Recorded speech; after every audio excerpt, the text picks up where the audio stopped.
You're listening to the Rogers Waterfowl Podcast. This is Aaron Jones. Chandler Smith here. Let's talk some waterfowl.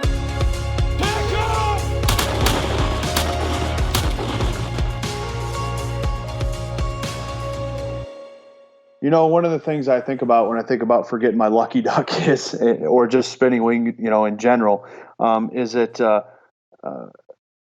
how important it is to have one when I'm out field duck hunting. When I was living there in Illinois, the migration hits, and it's one thing that you have to have in your spread, and I always say that Canada decoys also make the best duck decoys when it comes in the field, but without that spinner, you don't seem to get them bombing in on you, and you might have a little bit of a late night with some buddies, and you want to get up early because you're going to have a good shoot, and you put your Lucky Ducks on the charger, and unfortunately there has been a couple of times where I wake up and I'm trying to rush out the door because I'm a little late, or I got to pick a buddy up, and you get out there and you get your spread set, and next thing you know, everybody's like, well, where's the Lucky Ducks? And you go to pull them back out of the trailer, out of the back of the truck, and you forget them at home. So it was a good thing that we typically hunt about a half hour away. So it's a quick rush back to the house and grabbing those, because without them, sometimes you're just shooting yourself in the foot, especially hunting Illinois in those fields. It can be a lot of traffic because just getting permission to the X is very difficult. Mm-hmm. Sure, and I can't give you a hard time for that whatsoever, because I have done the exact same thing. I've done it more than once, and I'm sure it'll happen again. And I'm fortunate enough, too, that in the river bottoms I hunt, it's maybe a 15 or 20-minute drive back to the house where they're charging. But, yeah, it's happened, Chandler. I'm sure you've done the same thing. So we're talking with Ricky Hart today, and he's from Lucky Duck Decoys. And the topics we're going to kind of discuss today are the spinning wing decoys. This is Aaron here, Chandler. Mm-hmm. We got him. So, Chandler, any stories that you can think of No, not that I can think of. Guilty as charged, though? Oh, yeah. I've definitely forgot them. And I think, I don't know, depending on where I've hunted, I don't know if we actually got back and picked them up, but that in your mind, you're just saying the whole day's ruined because you don't have something. If you forget something you planned on taking out to the field, you fixate on that item, how you left it, and that's not with you, and that all your problems are because of that particular event. Yes, regardless if somebody's got a blaze orange hat, hoodie, or whatever on, it's because of whatever you forgot. That's what the birds aren't committing. That's why they're not finishing. Yeah. It happens.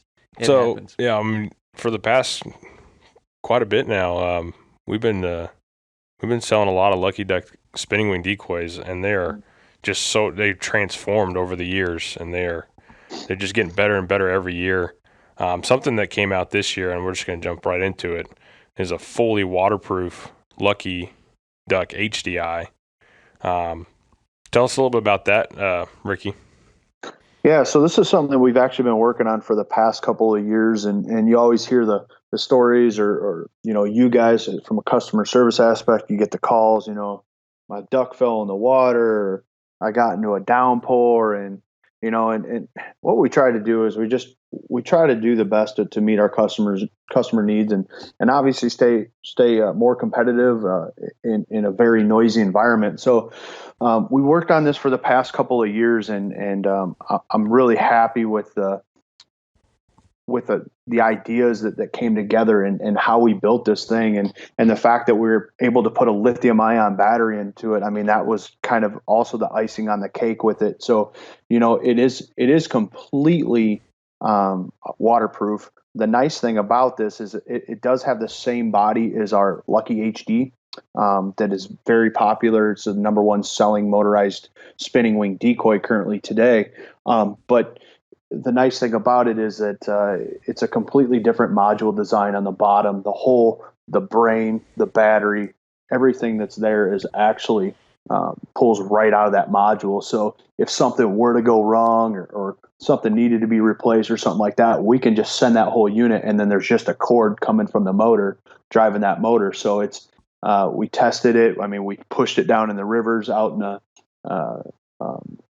out in the North Platte in Nebraska when it was, ice cold out, and pulled it right out. And we even took it one step above is to say, yeah, it's waterproof, but we also even put closed cell foam in the head and the tail so that if it does tip over, it's not going to go underwater. It's going to stay afloat, so it's not going to be like you're going to, if you're in a mucky bottom or something like that, you're going to sit there and be trying to find it or whatever it may be.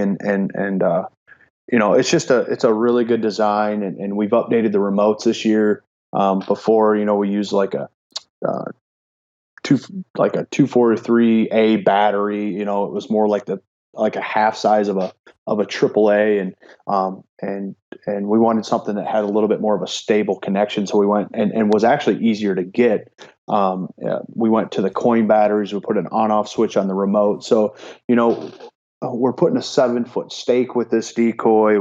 We're giving you a bag in there. It's a very unique decoy. It's definitely the premium spinning wing decoy of anything that's currently out there, and we think that we're going to do very, very well with it. And the design, we've tweaked the molds to the point where everything looks so clean on it. And I'm super excited to get it in our customers' hands, and I'm excited to use the final product. Yeah. I mean, yeah, just all that you listed off right there. It's pretty amazing on what these have come from. You guys were, I think, the first couple of years back to do that new modular body and the whole battery pack with the new remote receiver. All that was like, it was like, why haven't we done that sooner? Was what I was saying when I saw that for the first time. So, I was used to the flip open the back like the Lucky Scout or something to where you got to get that battery in and out to charge it for one, and you have to unplug stuff to do a remote, all that stuff. That's where we came from. Is when that was only like 6, 7, 8 years ago. And now coming from that, and that's a 6-volt battery. There's still AA decoys out there for spinning wings, and we don't like to sell those here at Rogers very well. We feel like our customers like a good 6-volt battery or even a lithium now on these HDIs, maybe AA's for teal or wood ducks. But now the Lucky Duck went to that modular, like control box that had that battery where it slides in and out, which is great. Mm-hmm. And then that USB receiver, which is not any cords. It's super easy to put in, program.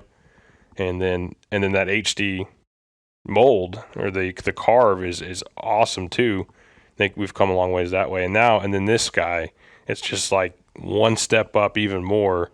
And with the stake, the foam filled, waterproof completely battery box, and the lithium battery, that's awesome. Oh yeah, and I mean the more you can make a product user friendly, convenient, ease of use, the more it's going to get used. I mean, and the whole waterproof thing, I absolutely love that because, I mean, we're duck hunters. We're not fair weather fans. We're out there in the worst conditions.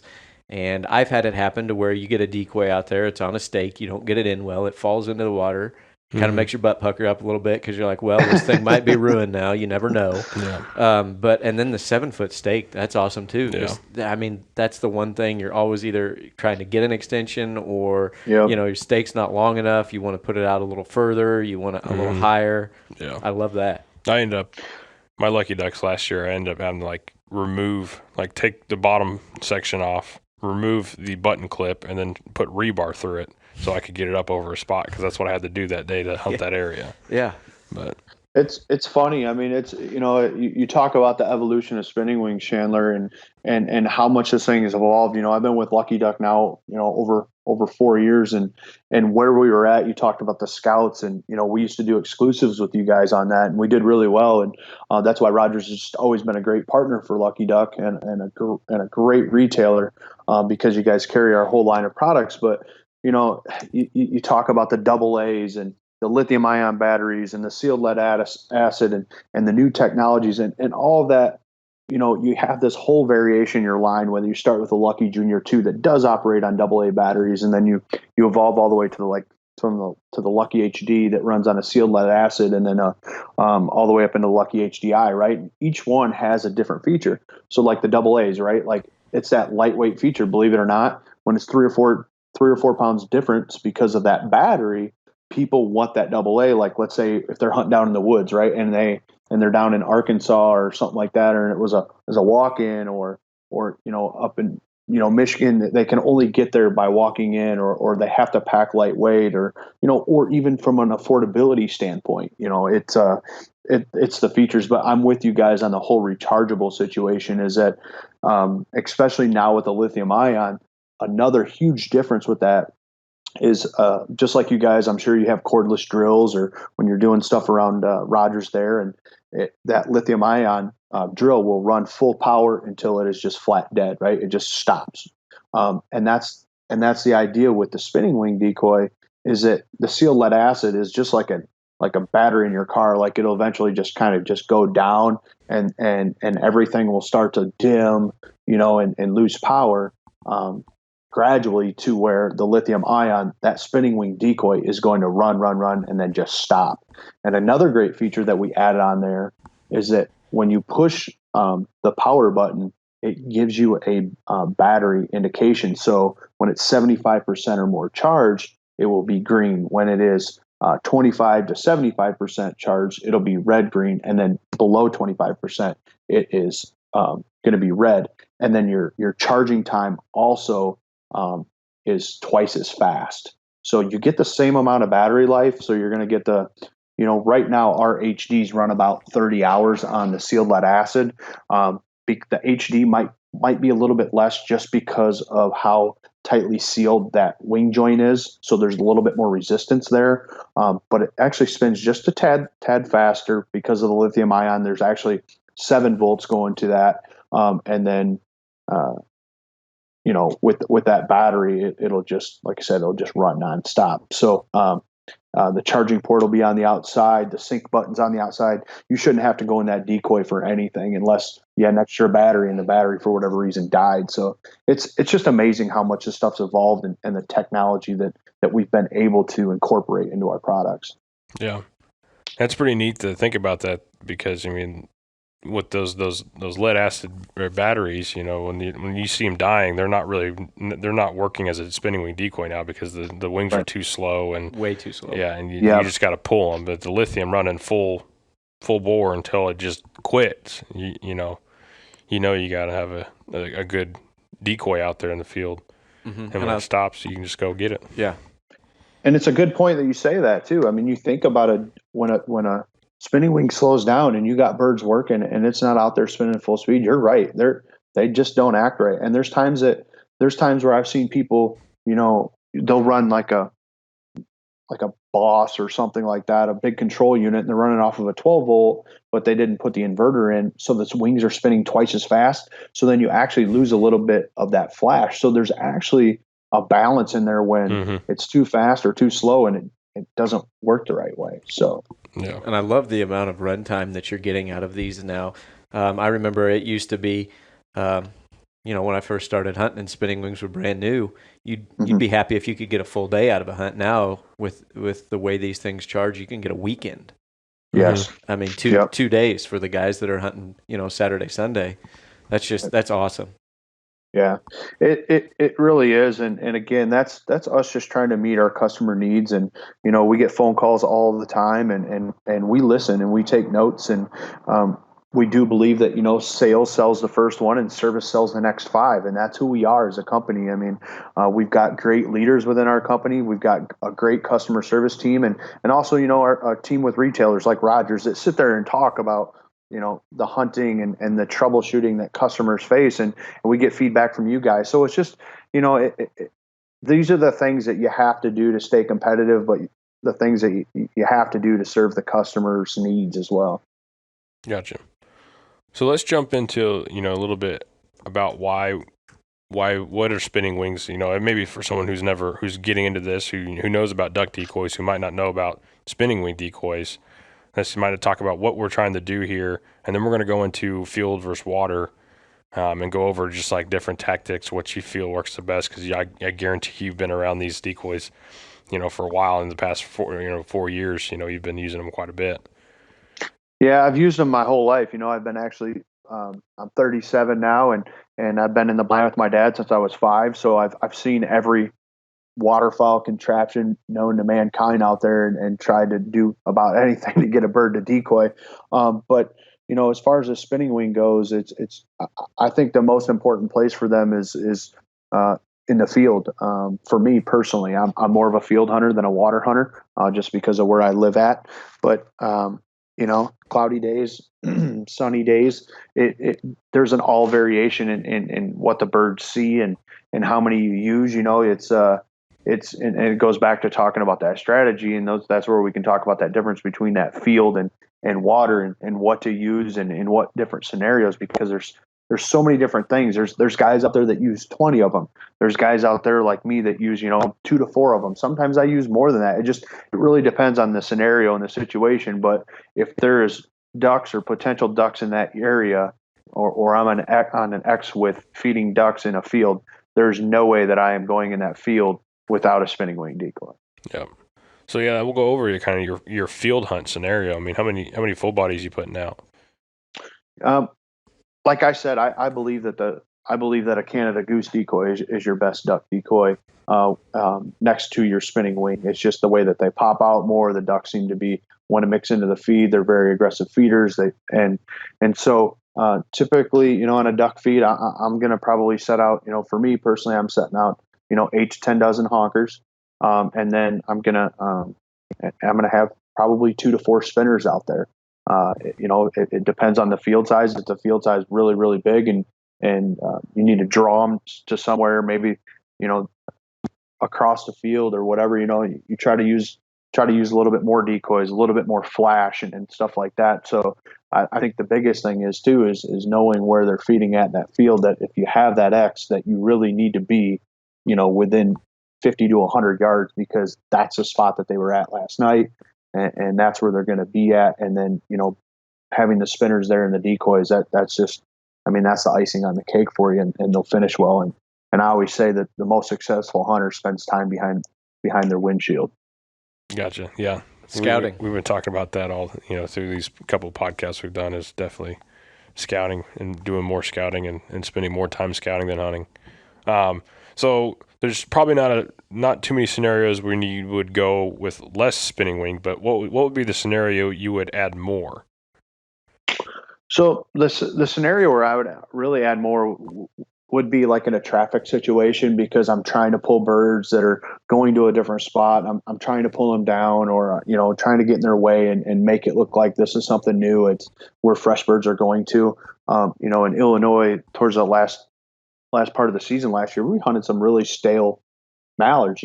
We got into them really good, and we tried to stay after them, and there was thousands upon thousands, and they were hitting different fields every day, and just because that's what stale ducks do. But at the same time, they get used to them at times too. So we would always have like 4 to 8 spinners we would try with the most, and then we'd pull some back, or depending on how birds finish too, we would, where you slide them in the spread, and because they always want to kind of come across the spinners when they're coming in the field. So, I always try to put them off to the corners a little bit. Some guys like to put them right out in front.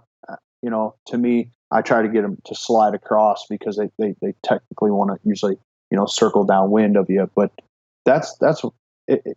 To me, it depends on what the birds are doing, and 4 to 8, sometimes for me is the best. Sometimes just 2. It just really depends on where I'm at and what's going on. Yeah. So what do you do different? That's your field hunting setup. What do you do different when you're hunting water? Believe it or not, let's say if I'm hunting out in South Dakota, we typically use 4 to 6, because you're hunting birds that are coming up and down the river. So they're very high birds, and believe it or not, some people say a hail call doesn't work, but out there I've seen it work a bunch of times. But out there, you're again, it's that traffic scenario, sunny days. We really want to use the spinners out there. They see them from a long ways. We've actually know a guy that's flown a plane over the bluff, and they can see them from miles upon miles away. So it actually does look like ducks landing down in there. So in that water situation, we're typically using 4 to 6, and then we also use like our dabblers, splashers, quiver duck butt HDs, like just getting that on the water motion, because we're in backwater holes where the wind's a little bit lighter, so you're trying to ripple that up. And believe it or not, when you got that water motion on top of water, that's maybe you're in a backwater timber hole, or like where you guys hunt, impoundments or something, and the birds are getting out of the wind. That motion on that water actually, and if you watch ducks from above, whether from a drone, they're actually agitating that water, so it actually changes the color of the water too. So in the water situation with the spinners, like I said, probably around 4 to 6 there. Go up into North Dakota where there's a pothole up there. Those ducks are used to being in there. They've seen it all. They're there all the time. I don't like to throw a lot in there because it becomes too much. So really in there, it's like 1 or 2, and you shove them a little bit over in the weeds because then it breaks up the contrast of them. So you kind of mentioned this. We'll just review this. In the field, your placement on your spinning wing decoys you said it was off to the side of a certain side, in the corners, yeah. in correlation to the wind. Is that how you were doing it? You're not using it as like a backstop, or you don't put them right like in the kill hole, or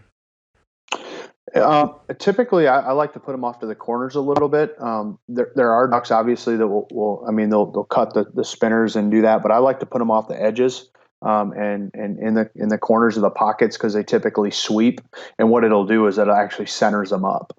So they'll sweep, like let's just say they're coming in and obviously the wind's behind your back. Sometimes they sweep right over that spinner and they want to sit down in that hole, or what they'll do is, because the spinners are off to the side, is that they'll try to sit down in front of you.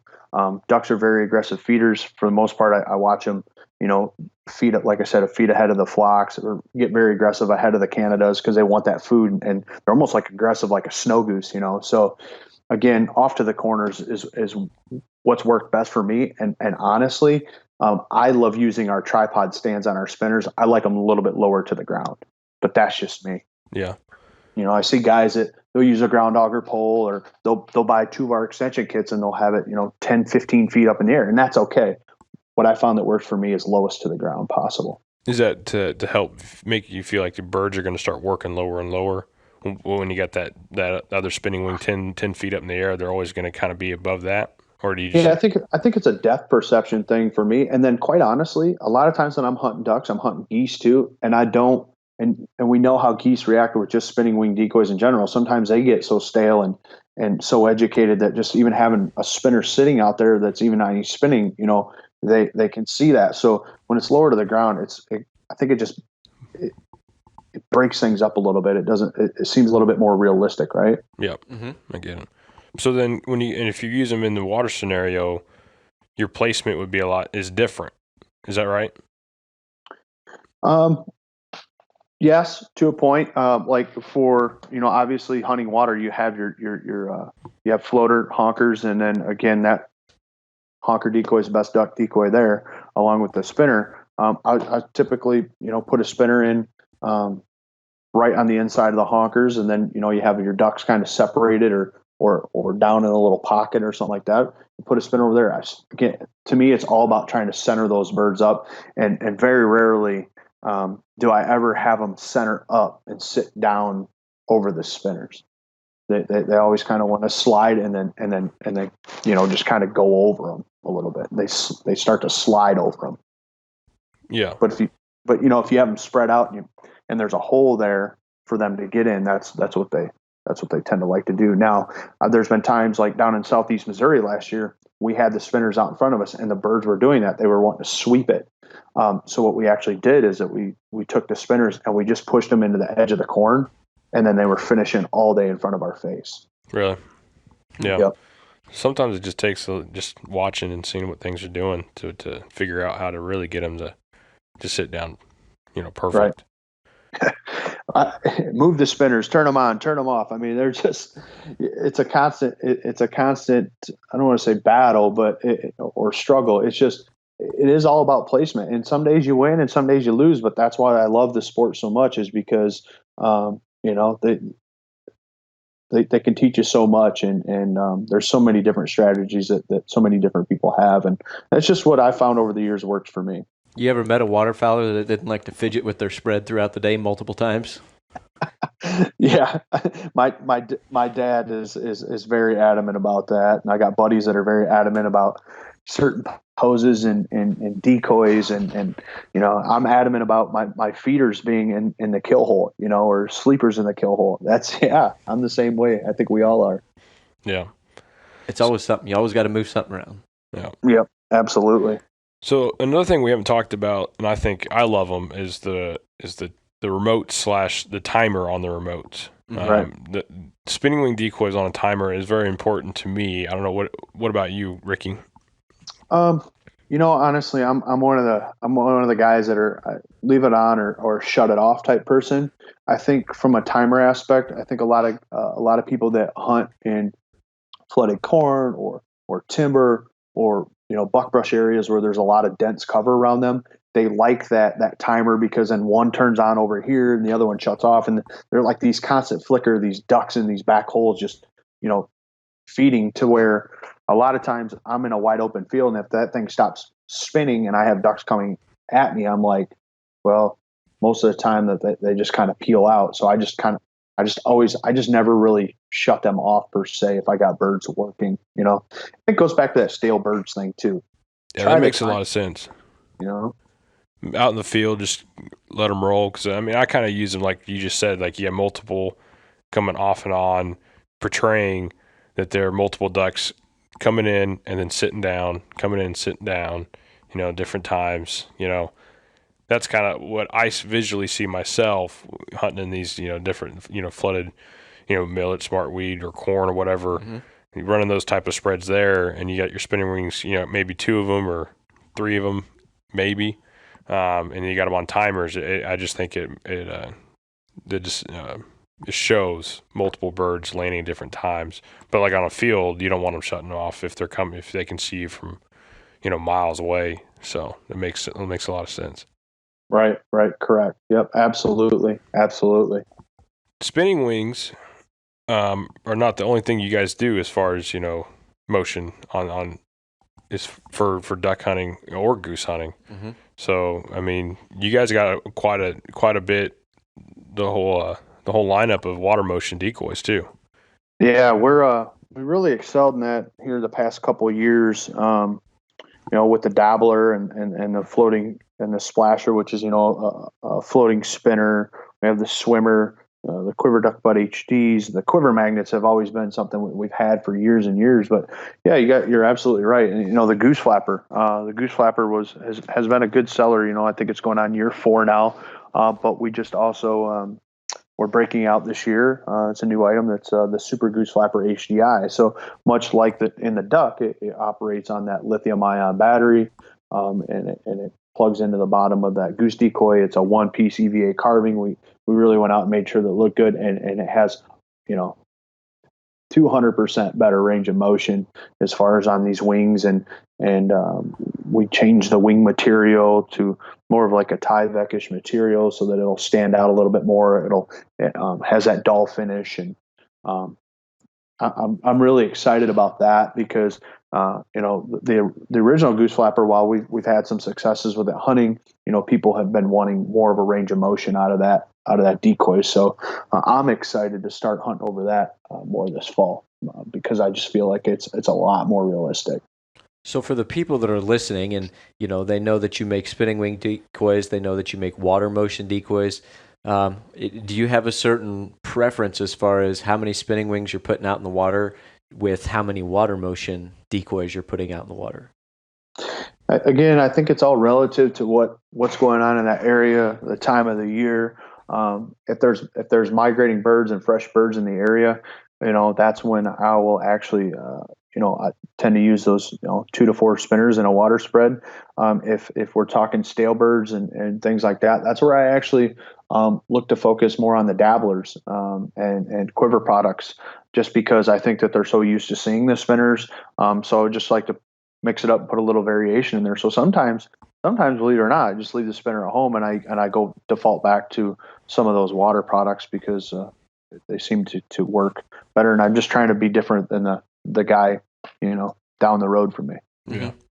Another thing that we haven't talked about was the difference in a flapper mallard or the spinning wing mallard. So I mean, there's two different type of wing motions Yep. here. Yep. And do you use one in certain scenarios or over the other? The flapper, I prefer it over water just because of the white on the bottom of the wing when it's sunny. It tends to give that good reflection.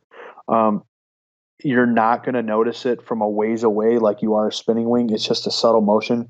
And what we like to refer to our flapper as more of a finishing style decoy, something that they're going to see as the birds are starting to settle in or work the spread. They're going to see that motion, a little bit more of a realistic motion with it flapping. And that's something that I do use more on water just because it does give off that reflection. Mm-hmm.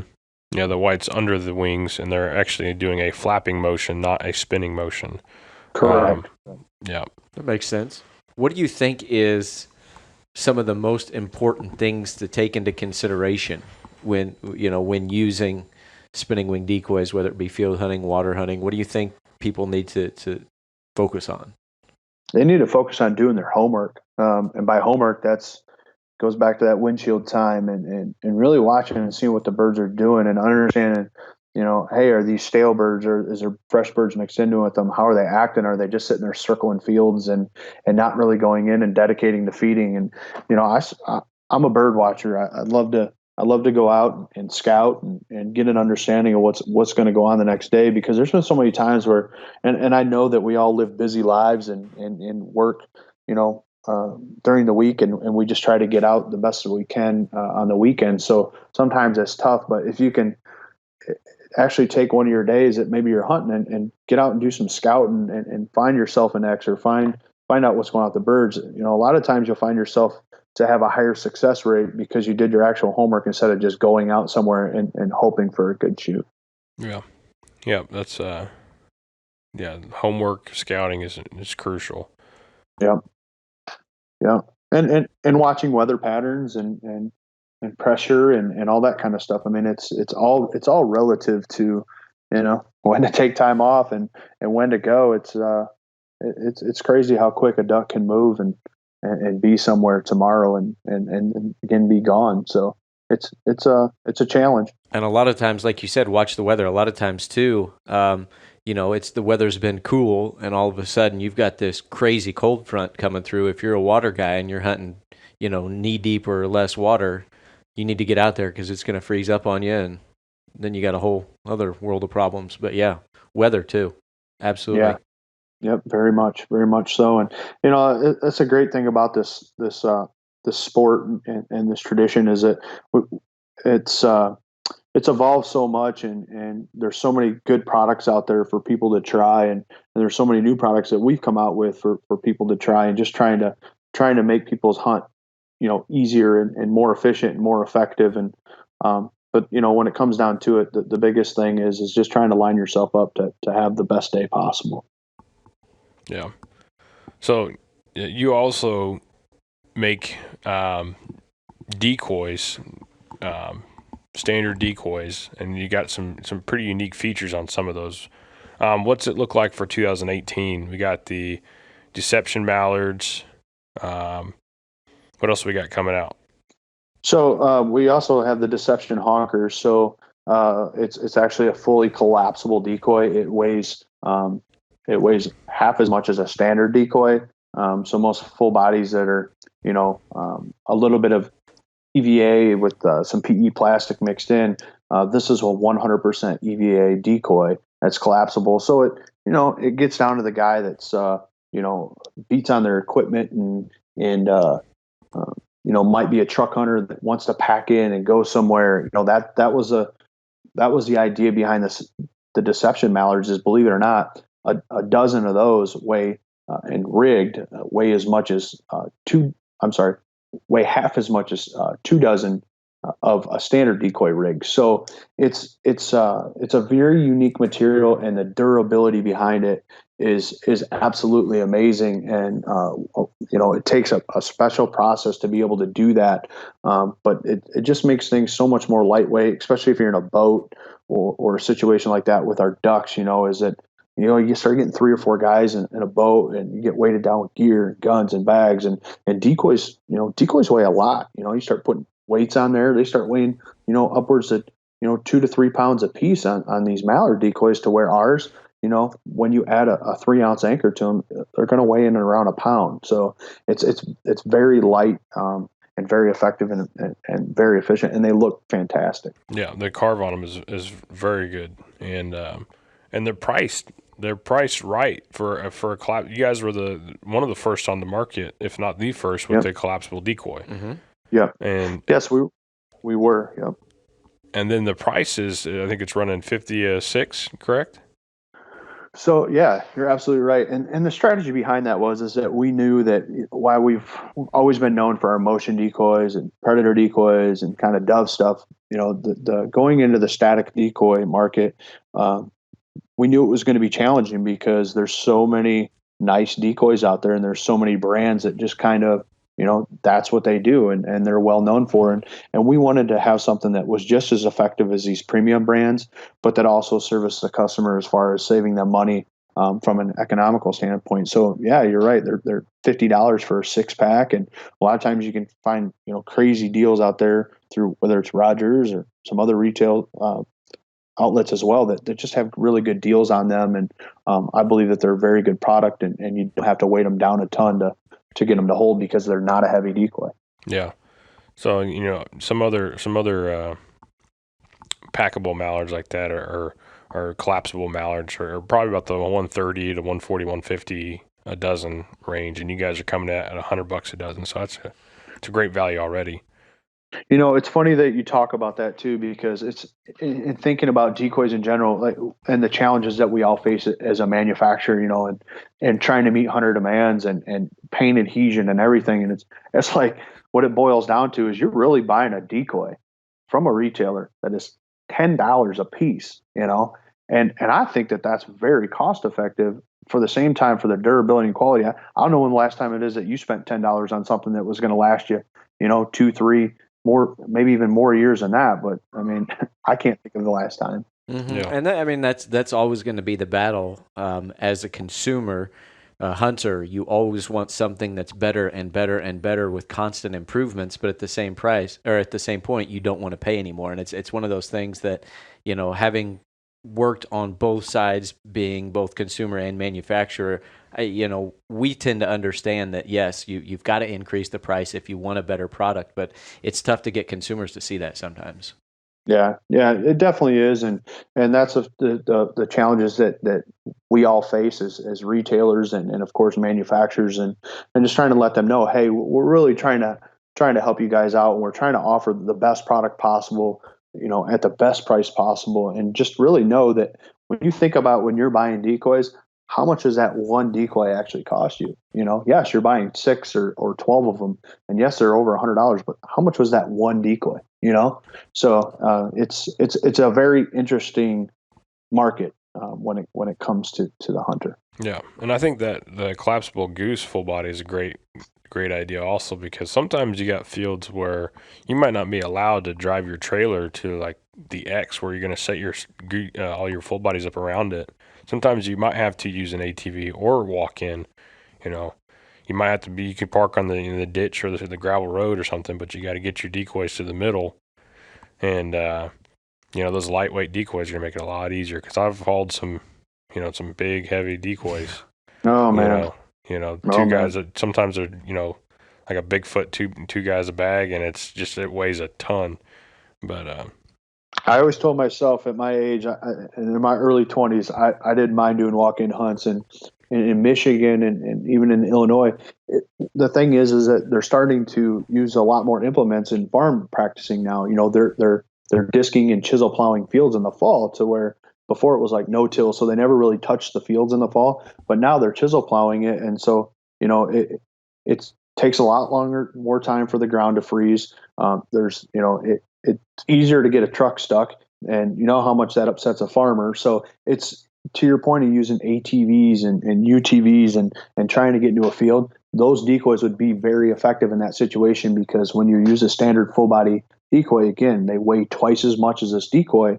And by the time, you put a ring base on there and everything else, it becomes very heavy, and you put a small trailer on a 4-wheeler try to hook up to even your regular trailer on a UTV, it's very heavy and hard to pull across that field, or or like to your point, if you pack in, makes things very hard trying to pull a sled across a chisel plowed field. Yeah.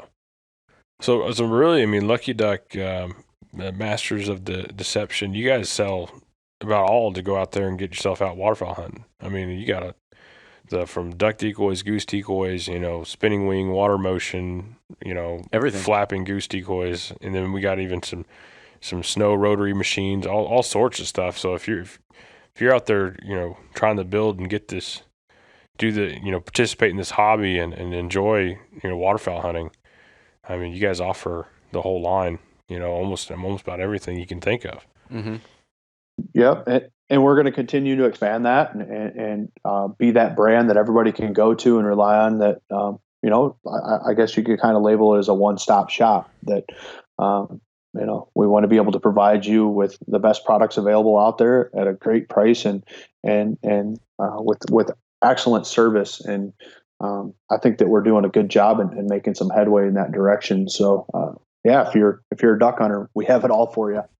And of course, anyone who is listening as well that may not be familiar with all these products, we've posted videos of most of them on our YouTube page. And of course, as all the new products come in, we grab those right off the truck pretty much, and we try and get videos of those up as soon as possible. So if any of you guys want to see some of these videos, head on over to our YouTube page. We've done deception, we've done the spinners, we've done twin packs, we've done it all, so they can all be seen there. Yeah, about everything on there. Okay, so let's go back to, what do you think the biggest mistake is that people make when it comes to their spinning wing decoys? Do you think it's a placement? Do you think it's the numbers? Do you think it's, turning them on, turning them off, what do you think the biggest mistake is that people can hopefully learn from, if you provide an example here? I don't ever like to blame decoys, for example, unless it's, obviously how you set the spread or where you place something. Like, I would never, the biggest mistake I think that people make with the spinning wing decoy that I've actually seen is people put the spinner behind them. That is the biggest mistake you could ever make, because first and foremost, a bird is coming in your face because the wind is behind you. Why would you put something that they're physically going to see behind you, because now they're going to see you? Mm-hmm.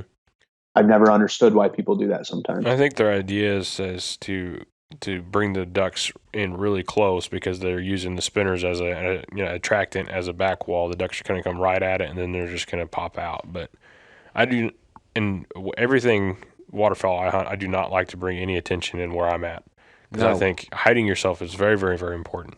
So using sometimes these spinners or water motion to kind of get their attention into certain areas that is not on you, I think it just helps you finish them even better, and they don't even know what happened. It helps you. Maybe you're taking a shot at a bird that is not flaring at all, has no idea that you pulled up, and you're staring down the gun barrel. But some of these styles like that, if the spinning wings are behind you and they're coming in, you pop up and you're shooting at birds that are already they're already turned around. You're already shooting at the rear end. Yeah, the whole point is, and to your point, Chandler, is that you want to get the bird, like a bird. If you have a bird working the right way, you should want them working downwind of you, right? And on water, the biggest thing is, and I've seen it out in South Dakota many times, is that they start a mile high, and when they come down, they're running a big circle. And the last thing that I want something behind me moving, because it goes to your point too. When you pull up to shoot, I mean, you're jumping out, and now all of a sudden they see you, and they're 10 yards further to where, if you can get a bird working downwind and starting to commit to the spread and get down in front of you, well, when you pull up, that you're going to have a better opportunity than an overhead shot. Yeah, that first shot, they ain't going to know what happened, and the second one, they'll be flaring, but the first one, will be great. Right, exactly. So to me, that's the biggest mistake. I think we're getting here towards the end here. Do you have 3 to 5 words or final thoughts about, just spinning wing decoys or Lucky Duck in general? Something about either or? I would say when it comes to Lucky Duck, quality, pricing, and service that's not matched. When I think about choosing a go-to brand for my gear, my spinning wing, it's those areas is where we excel and we do very well. And we have people, even myself included, all over the internet, watching what's being said, answering the phones, listening to you, understanding what you want, understanding what your problems are. And there's not many brands that, and to me personally, this goes for anything for a consumer and manufacturers, is that they're losing because they choose to not interact with the customer. That is something that we want to focus on, and it's something that we do focus on, is making sure that we interact with the customer to make sure that we're providing you with what you need. Yeah, that is very important. Absolutely. Interaction is key. Yep, absolutely.